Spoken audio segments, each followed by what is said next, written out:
what's going on, guys? It is Foxy98 here. Welcome back to a brand new video for you guys today here on my channel. Today we are back with my F1 2017 Career Mode Season 3 Part 13 here for the Italian Grand Prix. And as you can tell by Chris coming up towards me, oh look, there's another engine upgrade.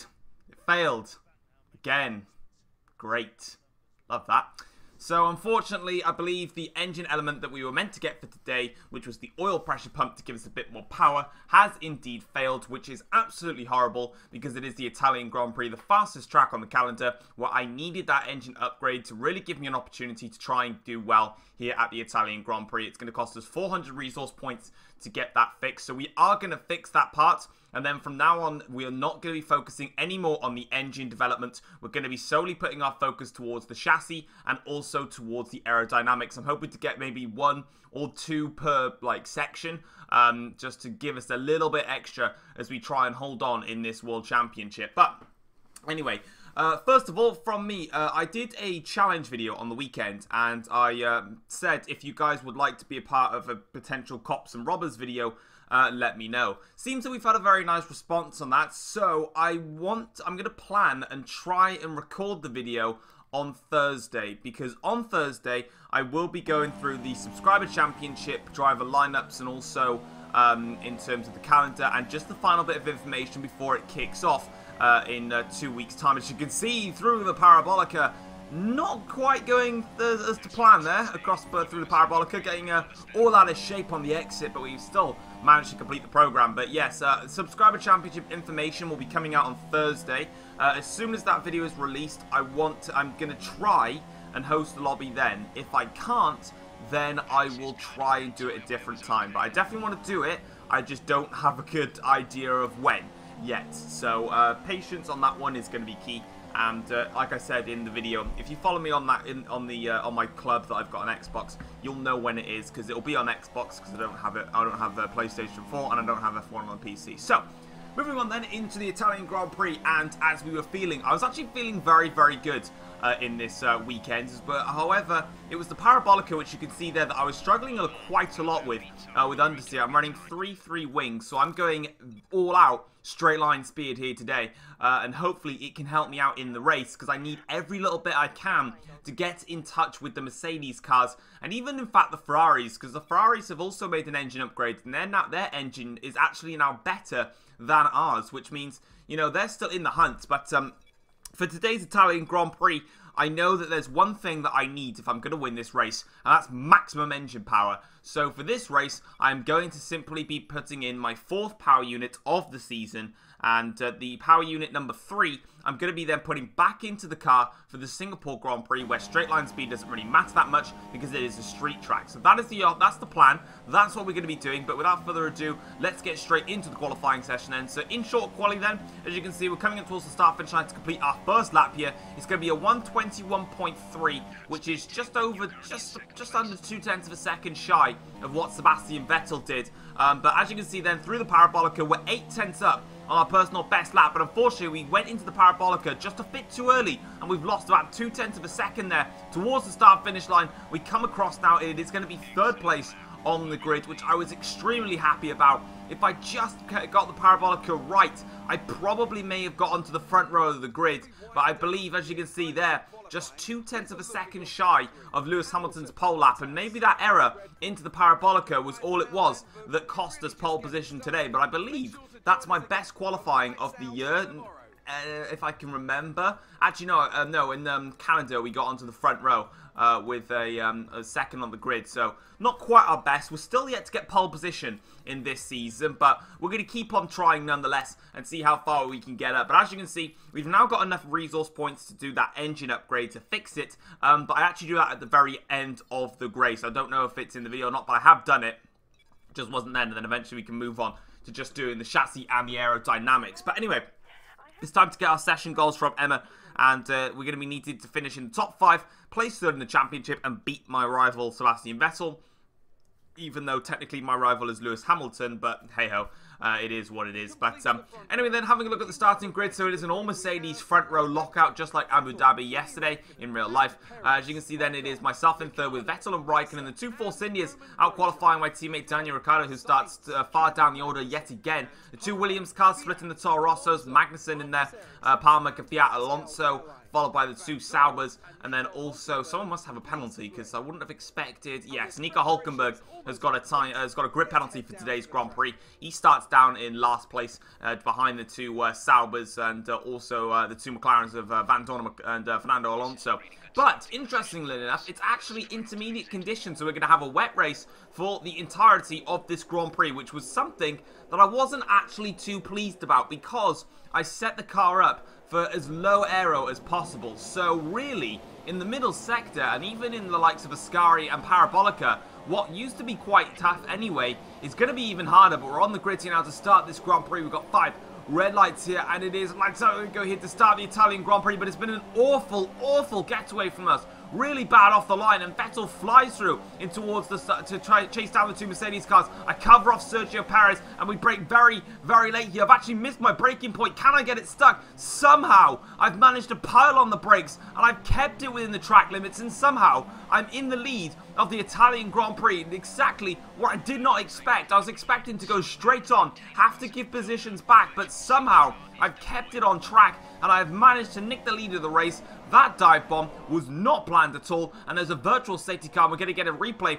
off the start, so I get a horrible getaway here. I have to cover off Perez in towards turn 1. I've outbroken myself, but somehow I've just kept it on the track limits, and that's perfectly fine. It's not a rash dive bomb because it's on the track limits. It doesn't matter how rash it is, but at the end of the day, I wasn't expecting that, but the virtual safety car came out for this. Everyone seems to go very slow in towards the chicane, and then Stroll just gets bored, and so does Magnussen, and sorry, Grosjean, and they just decide to just take the weirdest line ever. I'm not quite sure why. From Sainz's POV, he sort of just saw everyone going slow, went up the inside of about every single driver known to man, and look behind, like Grosjean and Stroll just sort of went off and just did their own thing. Massa's gone off as well, and it was just really clumsy from the entirety of the field. But on to lap 2 of the Grand Prix now. We're back up racing once again. The VSC has come in now, and we've got an 0.8 of a second gap over Valtteri Bottas. But as we come through the first Lesmo, we actually are going to lose the back end a little bit. Just there, little snap on the rear, and we've got into the gravel, and that's going to promote Valtteri Bottas to go right behind us now as we make the charge towards Ascari now. He's going to be all over the back of us here, and as we make the charge now towards Ascari, can we hold off Valtteri Bottas as we come flying through? Lovely camera angles there between myself and Valtteri as we come towards Ascari now. We are going to hold off against Valtteri for the time being, so that's good for us now as we come flying through here. But unfortunately, yet again, back end's gone on us for a second time now, and that's gone us off, gone wide. Bottas is going to nick the position now, and as we come flying through side by side with now Lewis Hamilton, so we've got a problem now. Both Mercs were attacking us, but I boxed in Hamilton, which means he can't go for an attack on myself, and now I go down the inside of Valtteri Bottas here. Car sliding along now as we get through on the power, and Valtteri Bottas is there, still alongside myself as well. Now, it is a straight drag race between myself and Valtteri Bottas. Who's got the more straight line speed? I do actually, funnily enough, not the Mercedes car, so I'm running a lot less wings than these Mercs to out-drag them. I am in rich mixture, but now in towards the chicane, Hamilton has got a great run on myself here, and this time now, I managed to stay in front, but Hamilton now attacking Bottas behind, and you can see that I've gone back to them now, and that's given me a little bit of a breathing space already. You can see me pulling away through the Curva Grande, and now Hamilton side by side with Valtteri Bottas around the outside now. You can see the gap there between myself and the Mercs already getting back up to where it was before I made my mistake, and in towards now this chicane here for this for whatever time it is. I don't know what lap this is. I think it's lap 3 now. Bottas just holds off Lewis Hamilton, and the Mercs have to sit back and wait a little bit longer to attack each other, or even myself. But in towards lap 4 of the Grand Prix now, you've got Stoffel Van Dorn going very slowly. He's actually got a puncture behind, which is horrible to see there for Stoffel, and now it's going to be up to my rivals behind to try and see if they can get past Van Dorn. There I go, passing Stoffel Van Dorn. Here go the Mercs now passing Stoffel, but Vettel's gone into the back of Van Dorn. Sebastian Vettel has hit Van Dorn there in the back background. That's horrible for Sebastian. He's lost some front wing end plate there. And now Hamilton is further on in the front. Hamilton and Bottas going to rejuvenate their battle that they just did earlier into the Parabolica. Hamilton makes it stick on Valtteri Bottas. Lovely overtake there down the inside, but Valtteri holds it around the outside. Lovely bit of defensive play there from Bottas. A drag race now between the two Mercs. There's going to be nothing to separate them. It's going to be who's the enriched mixture, who's got the lower wings, who's going to be braver on the brakes in towards the chicane. There's the gap I've got up front. Raikkonen going for a move on Perez behind as well, and Hamilton and Bottas into the chicane. Hamilton's got it on the first part of the chicane. He's going to have to leave room for Bottas on the second part of the chicane now.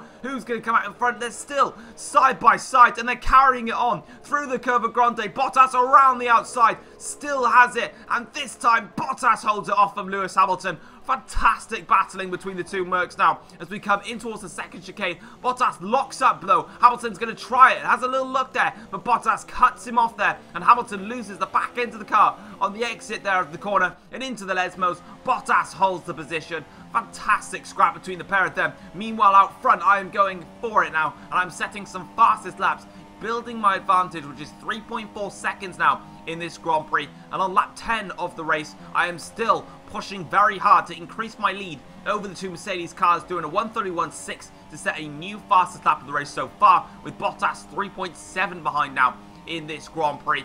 And that is going to be enough for me in this Grand Prix onto the last lap of the race now. The battling pretty much was in the front of the pack. You know, me and Bottas and Hamilton had a little scrap in there. The two Mercs had an epic clash. Vettel crashes into the back of Van Dorn. A weird safety car, a wet race. Pretty action-packed Grand Prix if you ask myself, but it's going to be the hat-trick of race wins here in Italy. The slump of form that we had in that middle of the season has certainly been brushed aside, and we take yet another race win. And with Lewis Hamilton finishing third and Bottas staying in front of Lewis Hamilton, that's going to help us out massively in the championship, as we've got one more race left that I really do enjoy, and then we have got two tracks of Malaysia and Japan, which are really going to be all-out damage limitation Grand Prix, because they are tracks I always struggle at, and in this Red Bull, which isn't fast enough to compete with the Mercedes is at specific tracks, it is going to be damage limitation. So you may be thinking to yourselves that this is it, the championship is all but over, but trust me, this championship is nowhere near over. I have managed to basically just pick up the wins where they've needed to be. Of course, we've got the Singapore Grand Prix next, which is probably my strongest track on the F1 calendar. Malaysia and Japan are tracks that I don't even know if I'm going to get on the podium, to be honest. And then we've also got USA, which is a track I love a lot. Mexico, I'm not very good at. Brazil is going to be tough. Abu Dhabi is also going to be quite hard as well. So it's not over yet. This championship is still wide open, and the gap's only 34 points. It's not exactly that much, but you can see that on the podium, celebrating away now with the two Mercs alongside me. I managed to beat them here today. Perez and Ocon finishing 4th and 5th. Ricciardo finishing in 6th. Vettel only picking up 2 points today. Raikkonen did actually DNF. I didn't show the DNFs, quite frankly, because I forgot about them. But yeah, you can see the two Renaults picking up points as well. And Carlos Sainz getting a 10-second time penalty there. But you can see in the Drivers' Championship now, the gap between myself and Hamilton is 34 points. Vettel is now 95 points back. So it is quite clear that it is a two-horse race in the championship. It is me versus Lewis Hamilton. In the Constructors' Championship, the gap between myself and Mercedes is 43 points. And I'm going to need to keep trying to drag these wins out, because Ricciardo isn't pulling his weight in this championship, and it's going to be down to me to help Red Bull get the Constructors title. But as you can see then, the team approval is all good. Everywhere is fine. But guys, that is going to be it for my F1 2017 career modes here at the Italian Grand Prix. Hopefully you guys have enjoyed it. If you have, feel free to drop it a like. And if you are new around here as well, feel free to click the subscribe button if you enjoy the content that you do see here on the channel. And until next time, I will see you guys for the Singapore Grand Prix. And here we are making that engine upgrade. Take care all.